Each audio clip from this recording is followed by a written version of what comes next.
s'annonce. Good morning les amis, c'est parti pour une journée de visite dans l'anneau du Kerry. Et c'est une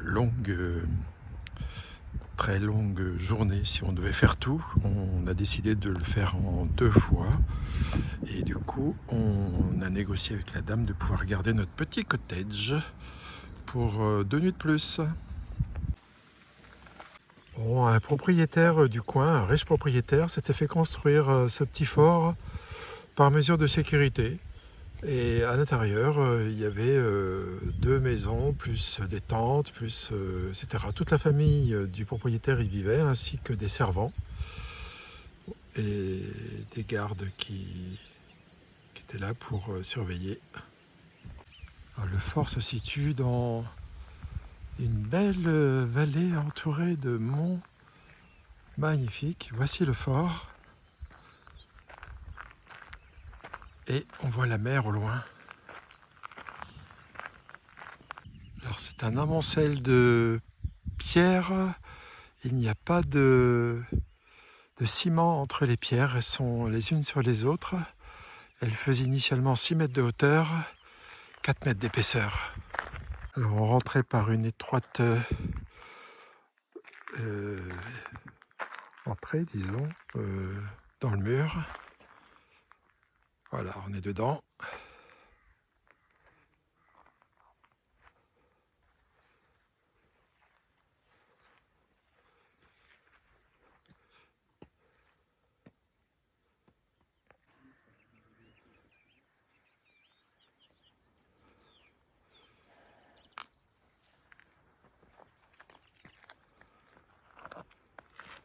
Attention.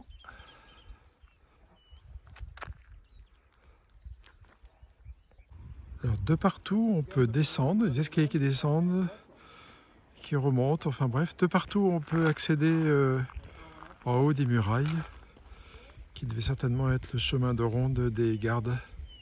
Alors du coup, ce fort date de siècles avant Jésus-Christ.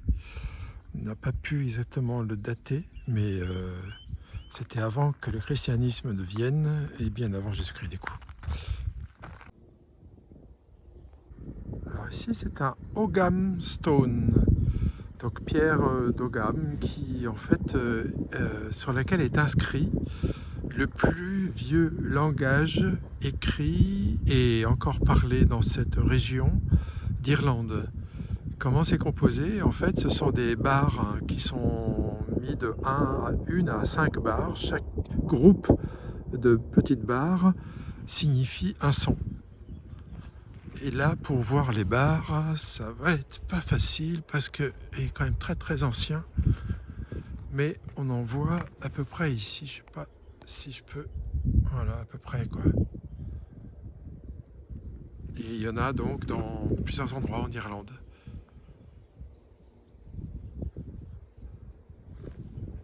Ce serait daté entre le 4 et 6e siècle avant Jésus-Christ.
Voici une ancienne abbaye, une ruine, avec son cimetière tout autour. Donc on voit beaucoup plus le cimetière que l'abbaye. Et cette abbaye n'est accessible que à marée basse, ce qui est le cas en ce moment.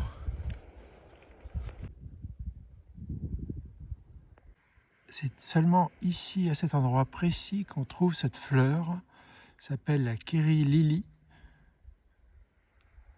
une espèce endémique à cette région, pile poil ici. Pour des raisons écologiques, depuis 1990, ici on ne fait que laisser paître les troupeaux, que ce soit de bœufs ou de moutons.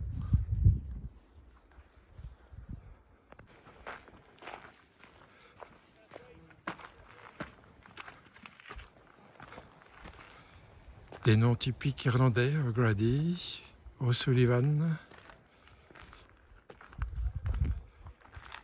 Donnelly.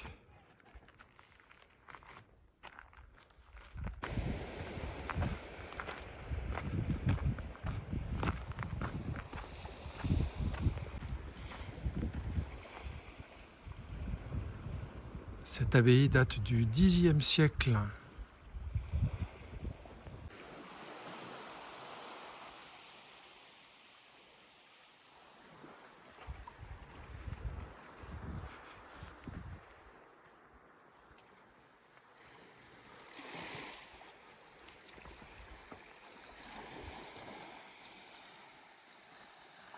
Les tombes sont vraiment collées au mur d'enceinte de l'abbaye.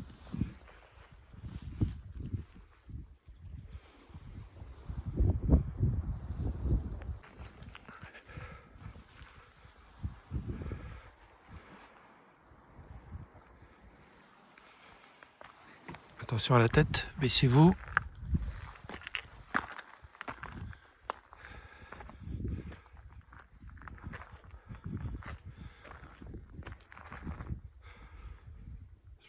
Je pense qu'il va y avoir des troupeaux ici qui doivent se reposer, ruminer.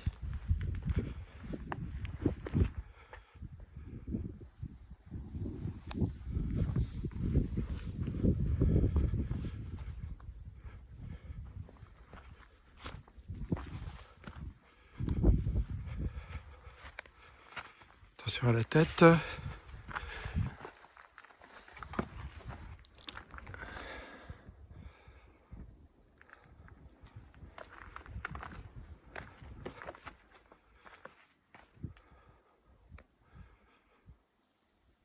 Cette belle et plus grande tombe que les autres est à la femme de Daniel O'Connell, le libérateur. Y reposent aussi leurs grands enfants, le dernier étant été enterré en 1974. Sachant que Marie O'Connell, la femme de Daniel, est morte en 1836.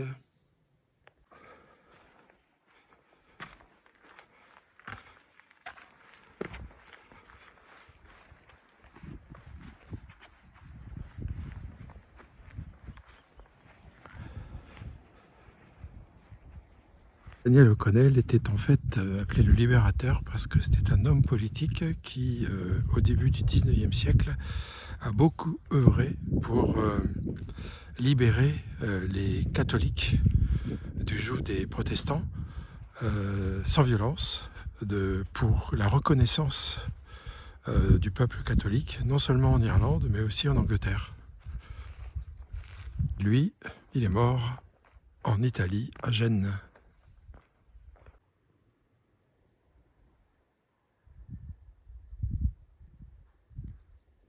Notre-Dame de Fatima.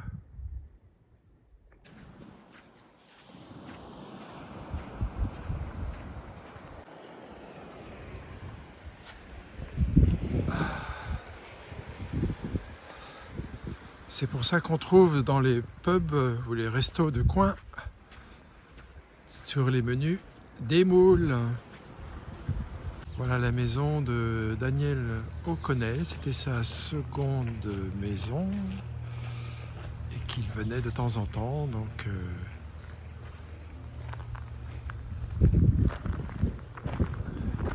alors sa maison était l'unique à avoir sa propre chapelle catholique bien sûr.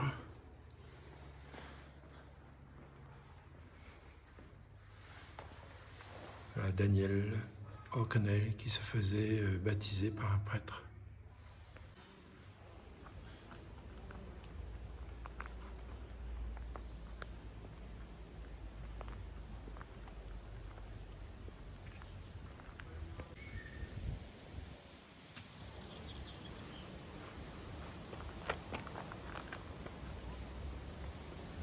Nous empruntons le sentier féerique.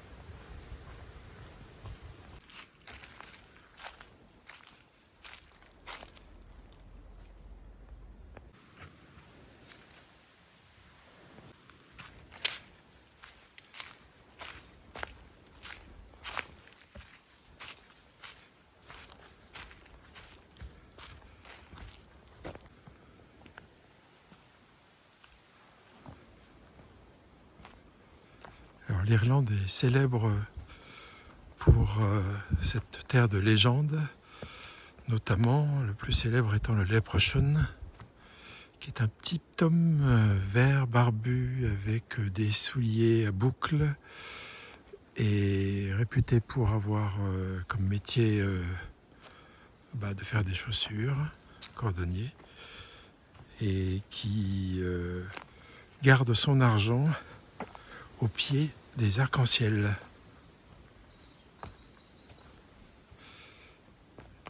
Et si on capture un Leprechaun, en échange de sa liberté, il vous permet de faire 3 vœux qu'il exaucera. Alors il n'y a pas que le Leprechaun, il y a aussi des fées dont le nom irlandais est difficilement prononçable. Et donc tout ça entretient une atmosphère étrange auquel les Irlandais tiennent particulièrement. Bon, l'avantage de l'Irlande, c'est qu'il peut faire pas très bon à un moment donné et puis super beau juste après. C'est le cas maintenant, il y a un beau soleil qui nous chauffe bien. Et là, il y a un groupe qui revient d'avoir été faire une grande balade tout autour, c'est très joli.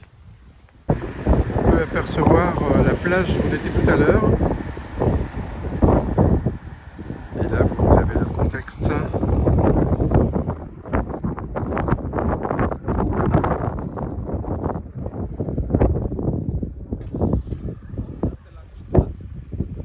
Voilà la boucle du Kerry, l'anneau du Kerry qu'on appelle. On est arrivé au bout.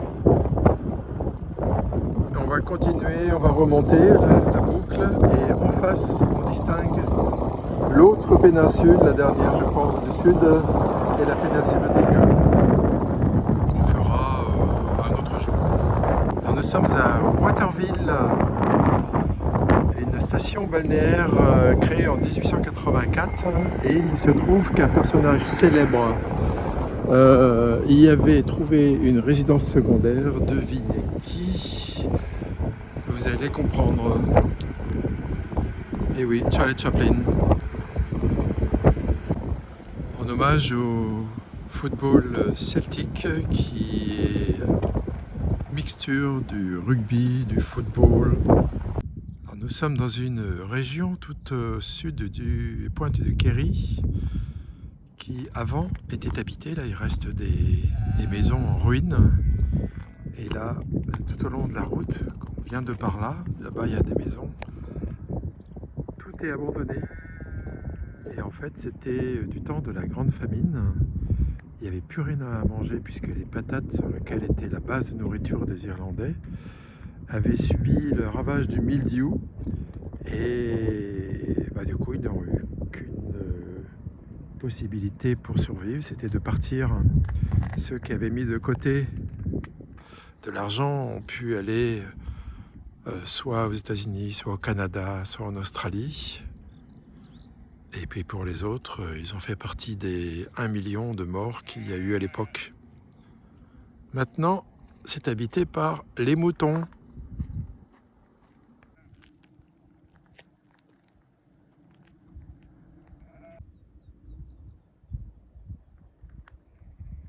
Ça fait mal au cœur de voir ça. Nous avons pris une route qui sort des sentiers battus. Du coup, nous sommes seuls, mais complètement seuls sur cette route. Elle est géniale.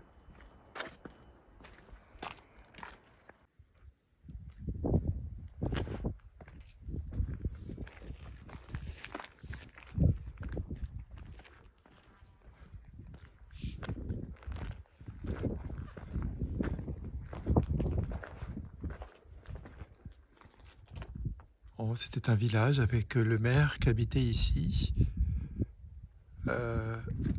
Et en fait, tout le monde a disparu, mais il y a un entrepreneur qui a décidé de les restaurer.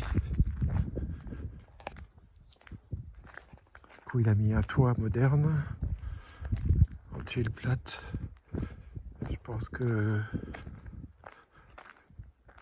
ce sera possible de les réserver comme cottage. Je vois que ça a l'air habité.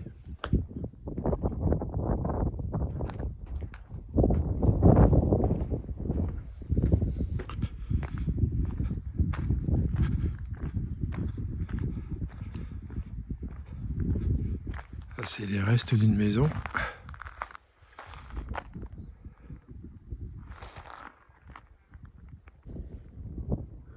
L'auriez-vous cru, des lamas en Irlande? Alors, nous sommes aux falaises de Kerry. L'entrée pour voir les falaises est de 5 € par personne. Et nous y allons de ce pas. Alors, ces huttes de pierre datent de 2000 avant Jésus-Christ. Et entre 500 et 1000 avant Jésus-Christ, elles ont beaucoup servi à abriter des moines et aux pèlerins qui venaient pour y faire un repos en attendant de reprendre leur chemin. Et quand il y en a plusieurs, là il y en a 3, quand il y en a quelques-unes, c'était souvent utilisé comme un petit village. Alors la pierre, elles sont faites en rond parce que petit à petit, les pierres se rapprochent vers le sommet et elles sont légèrement inclinées de telle sorte qu'on ne reçoive pas la pluie de l'intérieur.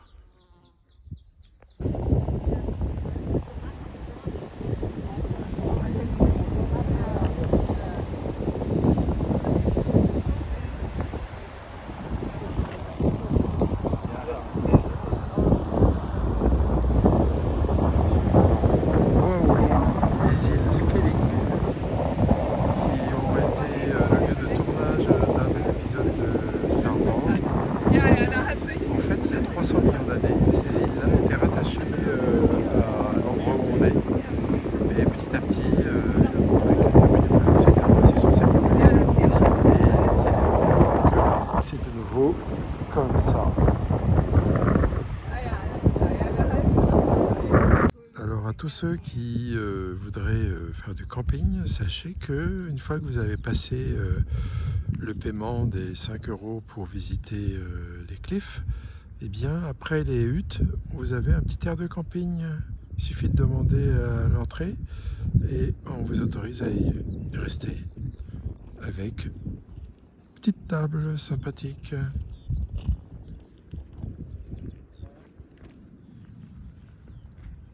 Les falaises sont à 300 mètres de hauteur.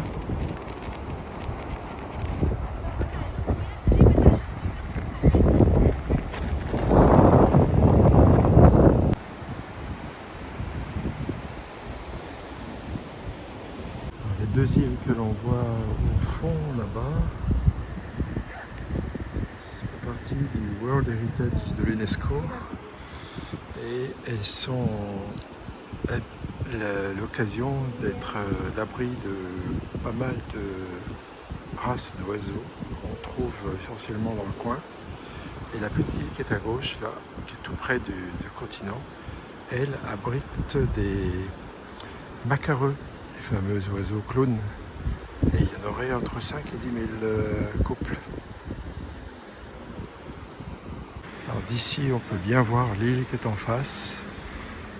C'est une île à laquelle on peut arriver par un pont, que l'on prendra tout à l'heure, et par laquelle on peut sortir vers le nord avec un ferry. Donc c'est ce qu'on a l'intention de faire. En attendant, on est au niveau des falaises. On aperçoit au loin le pont qu'on va prendre tout à l'heure, qui permet d'aller sur l'île juste en face. Paysage magnifique.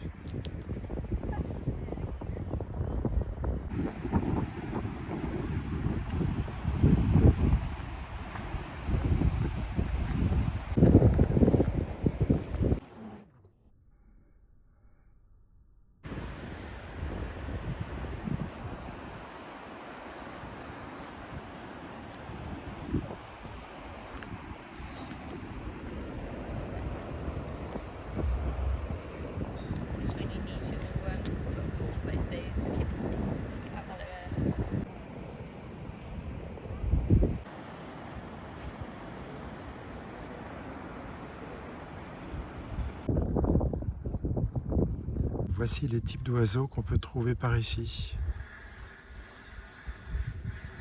Nous avons traversé la Valencia Island et maintenant nous allons prendre le ferry qui va nous déposer en face. Alors on est très juste en termes d'essence dans la voiture, donc j'y vais tout doucement pour pas consommer trop. J'espère qu'on va arriver à temps à la prochaine pompe à essence qui est de l'autre côté, mais pas tout de suite. Notre ferry arrive.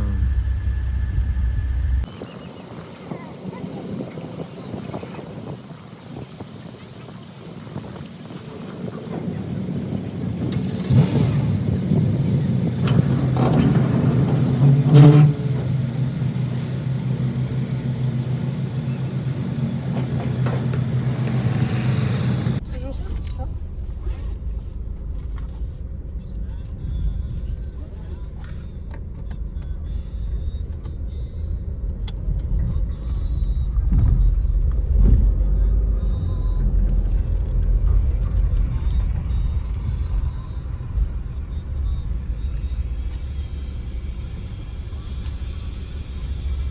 Announcement. Welcome on board Valencia Island Ferries.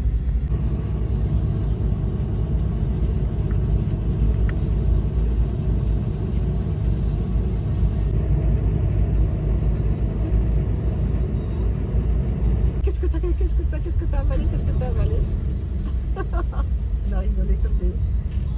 On a rigolé.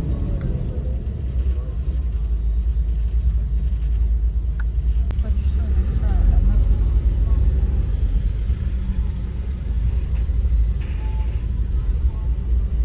Ça non.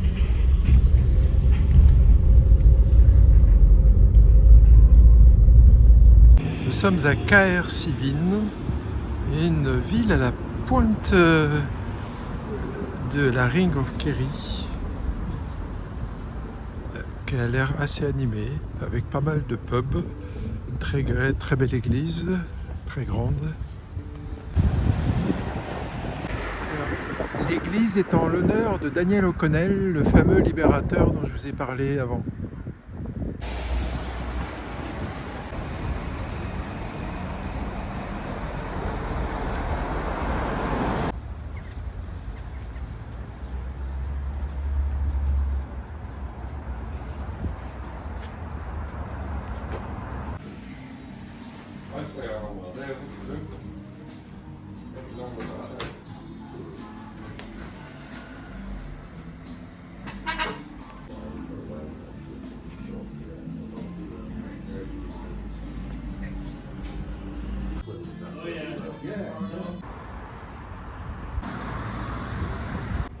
même la bibliothèque est en l'honneur de Daniel O'Connell. C'est un vrai héros ici.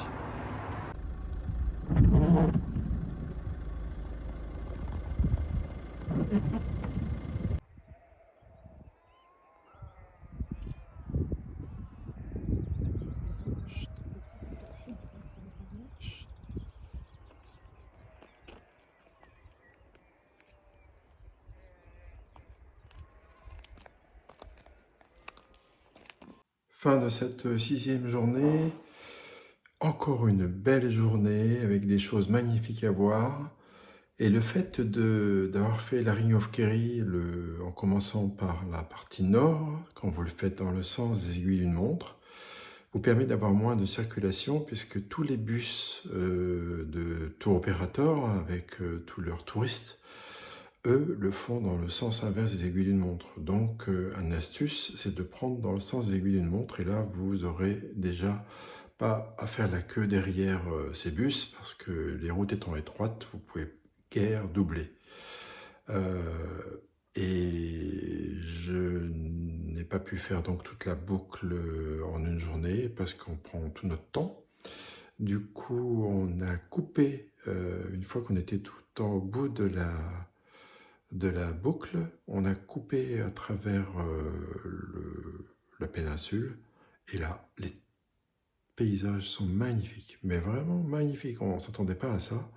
C'est, je dirais presque plus beau, enfin différent, mais ça m'a beaucoup plu de circuler à l'intérieur de cette péninsule. Vraiment magnifique. Des moutons partout, des paysages à couper le souffle, immense, grandiose. Voilà, vraiment bien. Voilà, donc demain, ce sera levé très tôt pour pouvoir faire l'autre partie de la Ring of Kerry, qu'on n'a pas encore fait, mais surtout par le Gap of Dunlow, un endroit hyper touristique. Il vaut mieux y aller très tôt avant que les bus n'arrivent, avant que les calèches ne commencent leur tour avec les touristes. Donc voilà, ce sera en espérant qu'il fera beau, ou en tout cas pas de pluie. Allez, à demain pour de nouvelles aventures. Ciao!